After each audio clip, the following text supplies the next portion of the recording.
High, আপনার সন্তানের হাতে মোবাইলটা কি তার ভবিষ্যৎ চুরি করছে? আজকে আমরা এই ভিডিওতে জানবো বাচ্চাদেরকে মোবাইল আসক্তি থেকে বাঁচাতে কার্যকর সমাধানগুলো কি হতে পারে। আপনার সন্তান যদি দিনে 3 থেকে 4 ঘন্টা মোবাইল দেখছে, তাহলে সে শুধু ভিডিও দেখছে না, সে ধীরে ধীরে স্মৃতি, মনোযোগ আর সামাজিক দক্ষতা হারাচ্ছে। আর যদি না থামান, তাহলে 5 বছর পর আপনি বলবেন আমরা বিষয়টাকে সিরিয়াসলি নিয়ে নেই। এই ভিডিওটা শেষ পর্যন্ত দেখুন, এইটা আপনার সন্তানের ভবিষ্যৎ রক্ষা করতে পারে। বিশ্ব স্বাস্থ্য সংস্থা বা WHO এবং শিশু মনোবিজ্ঞানীরা বলছেন অতিরিক্ত মোবাইল আসক্তি শিশুদের জন্য ভয়ঙ্কর। এর বেশ কিছু প্রভাব রয়েছে, সেগুলো হলো পড়াশোনায় মন বসে না, রাগ, জিদ এবং একাকিত্ব বাড়ে, চোখ ও ঘুমের সমস্যা তৈরি হয়, আর বাস্তব জীবন থেকে দূরে সরে যায়। সবচেয়ে ভয়ঙ্কর বিষয় কি জানেন? মোবাইল শিশুর ব্রেইনের রিওয়ার্ড সিস্টেম নষ্ট করে দেয়, ফলে তারা বাস্তব জীবনের আনন্দের আগ্রহ হারায়। কেন বাবা মা না জেনে এই ভুল করছেন? আমরা অনেক সময় বলি শান্ত থাকতে তাকে মোবাইল দিলাম, পড়াশোনার ভিডিও তো দেখছে, কিন্তু বাস্তবে শিশু মোবাইলকে নয়, মোবাইল শিশুকে নিয়ন্ত্রণ করছে। তো এইবার একটু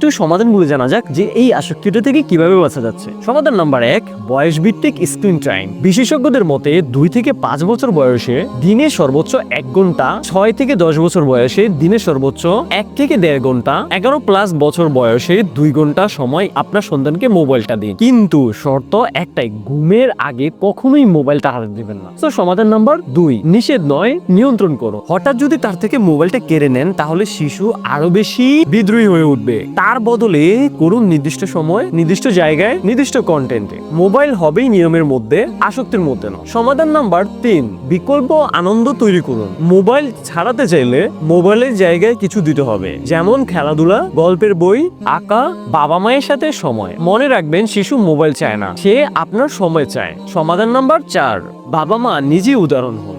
আপনি যদি সারাক্ষণ মোবাইলে থাকেন, তাহলে সন্তানকে কিভাবে শেখাবেন? শিশু শুনে কম, দেখে বেশি। তাই আগে আমি নিজে বদলাই। শেষ কথা, মোবাইল খারাপ নয়, কিন্তু অতিরিক্ত মোবাইল শিশুর ভবিষ্যৎ চুরি করে। আজ যদি আপনি সচেতন হন, আগামীকাল আপনার সন্তান হবে আত্মবিশ্বাসী, মনোযোগী আর মানবিক। এই ভিডিওটা অন্য বাবা মায়ের সাথে শেয়ার করুন। একটা শেয়ার একটা শিশুর জীবন বদলাতে পারে।